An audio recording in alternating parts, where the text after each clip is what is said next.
Welcome to this Forge College Explainer. Today, we are diving straight into handling clients' operations and transaction flow.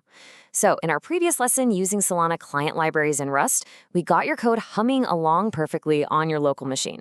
But today, we are taking the training wheels off. We're prepping your code for the wild, unpredictable, and honestly kind of chaotic reality of the devnet. Let's just jump right in. Okay, picture this. You send a transaction and nothing. It just vanishes into the Web3 void, leaving you completely hanging.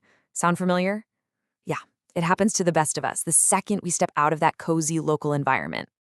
This really hits the nail on the head when we look at the pristine laboratory of local development versus the stormy weather of the real Solana network. You expect the calling send transaction is going to mean instant success. But reality hits you with network timeouts, transient RPC errors, and drop transactions that just flat out ghost you.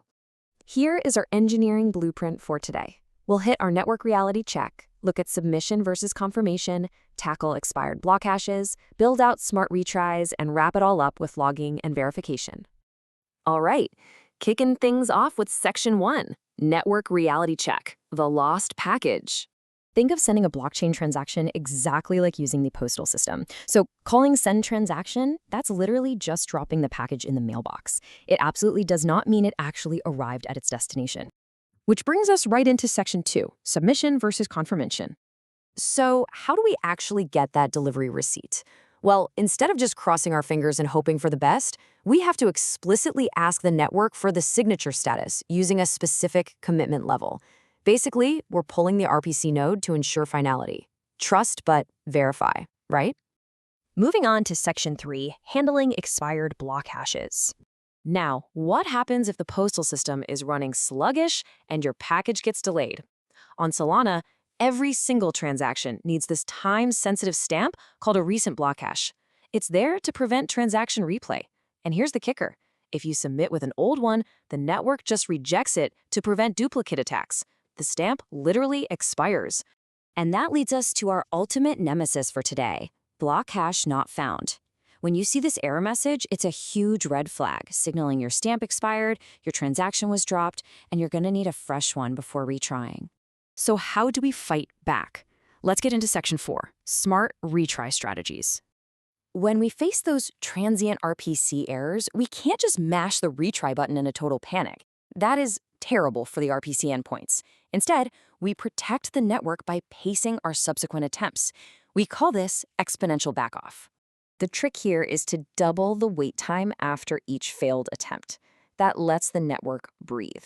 So attempt 1 waits 500 milliseconds, attempt 2 waits 1,000, and attempt 3 waits 2,000. It's this simple, elegant mathematical trick that literally saves your infrastructure from a meltdown. But hold on, before you go building a retry loop, you absolutely must ensure your logic is idempotent. What does that mean? It means ensuring an operation can be retried safely multiple times without causing duplicate side effects. You gotta be 100% sure that resubmitting won't accidentally double charge your users. No one wants that. Putting all this together gives us our core algorithmic loop. Step 1, refresh your block hash. Step 2, sign the transaction with that brand new stamp. Step 3, submit it via RPC. And Step 4, pull the signature status. And hey, if it fails, you just loop right back to Step 1. All right, Section 5, structured logging and debugging. Because when things inevitably break, you need a highly structured way to gather evidence. These right here are the absolutely crucial variables you need perfectly configured in your environment to make this whole system run smoothly. We're talking your RPC URL, your key pair path, and a max retries cap so you avoid getting stuck in an infinite loop. By logging attempts numbers, signatures, and error classes, maybe using something like Rust's tracing crate, you can compile this exact debug report to diagnose any failure. You're capturing reproduction steps, symptoms, hypotheses, mitigations, and evidence. Basically, it turns you from a regular coder into a full-on Web3 detective. Which brings us to our final hurdle, Section 6, verifying transaction success.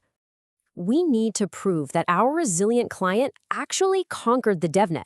To do this, just head over to the Solana CLI and run Solana confirm-v with your signature to check the commitment level.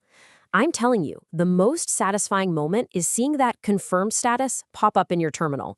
It proves your retry logic worked flawlessly. So, we've built some incredible resilience today in our developing client interactions with Solana Programs module, but I want you to keep this question in mind for our next lesson. Are your program logic guards strong enough to handle parallel WebSockets and real-time notifications next? Definitely something to ponder as you continue your journey. Remember to head over to forge.college to master even more Web3 concepts. Thanks for joining me for this Forge College Explainer, and keep building.